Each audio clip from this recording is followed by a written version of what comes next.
Bismillahirrahmanirrahim. Assalamualaikum warahmatullahi wabarakatuh. Salam sejahtera dan salam Sarawakku sayang. Yang berhormat saudara rakan saya Datuk Seri Fadilah Haji Yusof, Ahli Parlimen, di mana kami satu tim niaga di kawasan Tok. Seterusnya yang berhormat rakan-rakan menteri, Profesor Dr. Sim serta Datuk Seri Karim Hamzah. Yang berhormat menteri-menteri muda, lebih-lebih lagi Datuk Yulaihi, Menteri Muda Infrastruktur dan juga Pembangunan Pelabuhan. Seterusnya pegawai-pegawai kanan kerajaan, ketua-ketua masyarakat, adik kakak yang hadir pada malam itu. Saya mengucap syukur kerana malam itu kita dapat menyaksikan peresmian jambatan gantung Satok tu pada malam itu. Memang benar kita di Kuching tahu sejarah jambatan tu,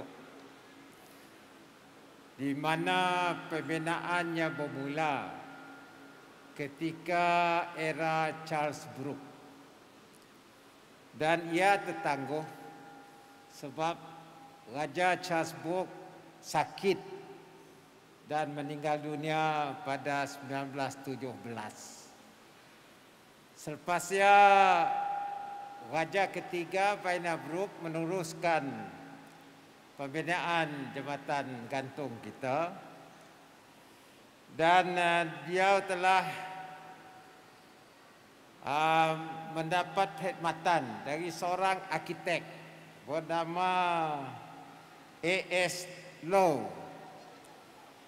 dan arkitek tu abangnya jadi direktur JKR atau PWD di zaman Paina Brooke.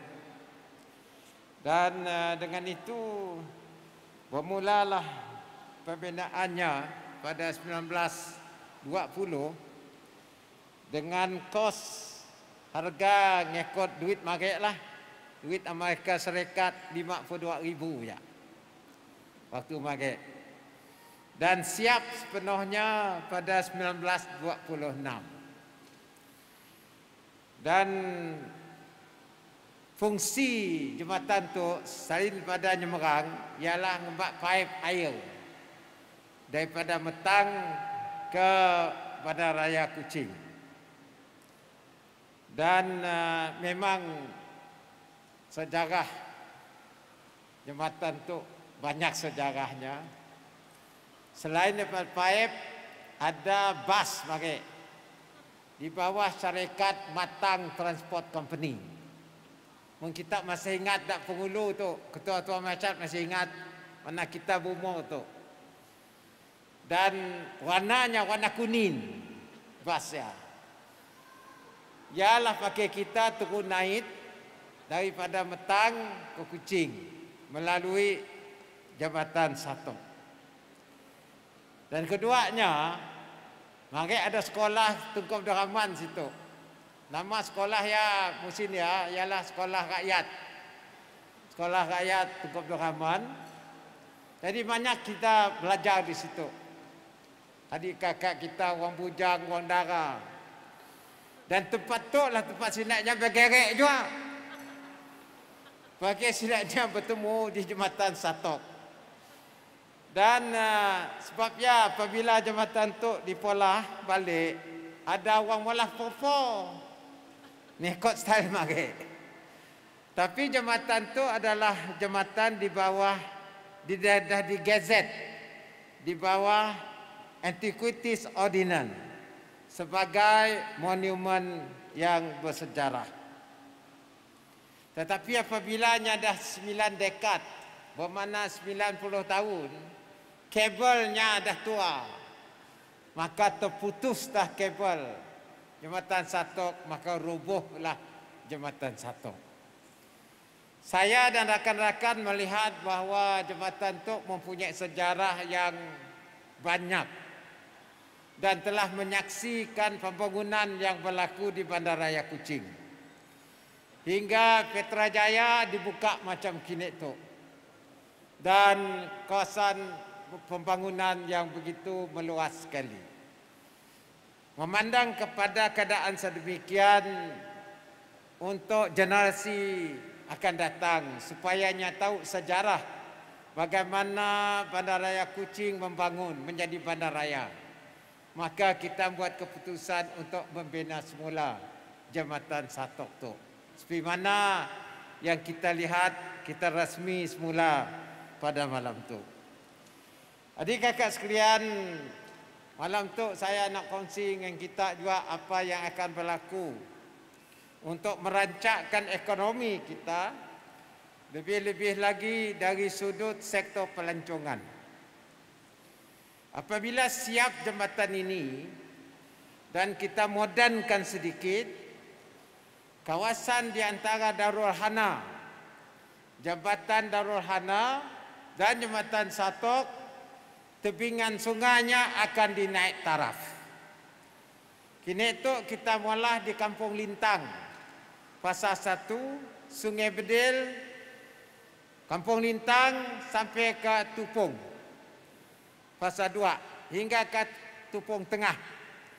Kita akan benakan nyampun macam waterfront supaya dinaik taraf dan dicantikkan dengan api street lighting waterfrontnya sampai ke kawasan saudara Fazaruddin ya di Kampung Tupung sampai Tupung Batu dekat Kutingnya.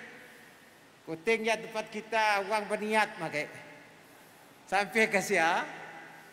Dan fasa ketiga, keempatnya akan kita masuk ke sampai ke kawasan ini.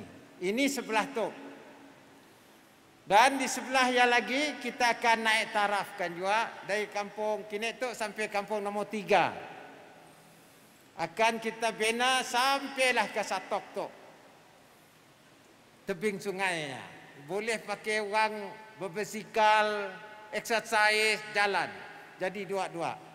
Bermakna di antara Darul Hana hingga ke Jambatan Satok akan kita naik taraf dan kita cantikkan. Barulah orang dapat krus. Apabila nyat krus, baru nyatok kedak ni hidup kita di Kuching. Kuching menjadi satu bandaraya yang menarik. Kini tu Kuching dikenal sebagai Bandaraya Perpaduan. Sudah diiktiraf Bandaraya Perpaduan. Hari itu Datuk Karim dah dapat terima bangsa-bangsa bersatu telah mengiktirafkan Kuching oleh UNESCO sebagai United Nations Creative City Network for Gastronomy. Di Malaysia belum ada Sarawak, Kuching yang pertama kali. Di antara bandaraya yang diiktiraf oleh bangsa-bangsa bersatu. Baru nerima 3 bulan lebih kurang 2 bulan ya. Kita nerima pengiktirafan daripada bangsa-bangsa bersatu. Bermakna dunia mengiktirafkan Bandaraya Kuching gitu. Secara spontan orang dunia akan melawat tempat tu. Gastronomi itu ada hubung kait dengan makanan, heritage makanan. Jadi orang nak melihat kedai ni makan kita. Mi kolok orang dah tahu dah. Mi Jawa orang dah tahu dah. Pergi ke Jawa, si ada mi Jawa, di Sarawak enggak ada mi Jawa. Jadi ini makanan kita, jadi di kakak inilah apa yang kita perolehi pengiktirafan dunia kepada Bandaraya Kuching. Jadi kita jagalah bandaraya kita tuh, bandaraya kita bersih, perpaduan kita akrab, kerjasama kita rapat dan menjadi contoh kepada dunia. Udah iktiraf dah, sertifikat dah ada dengan Karim dah, pengiktirafan tu. Jadi kita naik tarafnya, di antaranya ialah infrastruktur kita, termasuklah jambatan gantung. Jadi tuan-tuan pagi tadi mula jambatan juga, jambatan sejingkat. Jadi kita dah dekat dengan Samarahan dan jalan raya pesisiran. Sebab ialah malam tu saya mengucap tahniahlah kepada warga Kuching kerana mendapat jambatan gantung yang rupa-rupanya kedak Golden Gate Bridge di San Francisco. Jambatan tu macam San Francisco dan mempunyai sejarah yang begitu menarik sekali. Jadi kepada orang Kuching khasnya dan juga Sarawak tu, rakyat Sarawak, saya ucap tahniah atas kejayaan kita diiktirafkan oleh dunia. Dan marilah kita sama menjagakan bandaraya kita melalui kerjaan yang stabil, kerjaan yang prihatin, dan seterusnya. InsyaAllah Kuching akan terus membangun di bawah GPS. Bukan aja Kuching bangun. Minggu yatek saya meresmikan City Hall Miri yang mempunyai bangunan begitu cantik menghadapi Laut Cina Selatan dan juga pokok-pokok bunga-bungaannya di Miri. Inilah yang kita laksanakan.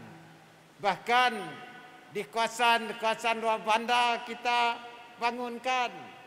Waterfront juga dibangunkan di Kampung Temirat.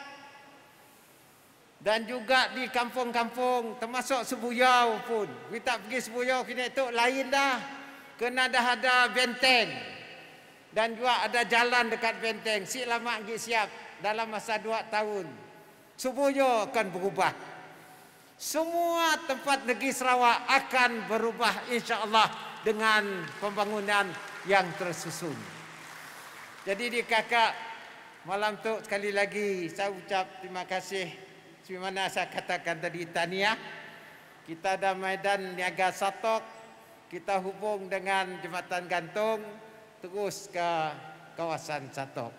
Jadi saya mengucap terima kasih kepada agensi-agensi berkenaan, JKR yang telah kerja kuat untuk membangun semula, kepada pihak museum yang akan memberi latar belakang sejarah Satok, dan lebih-lebih lagi kepada penduduk kedua-dua sungai yang mempunyai ikonik bridge, suspension bridge di Bandaraya Kuching. Sekian, Assalamualaikum warahmatullahi taala wabarakatuh.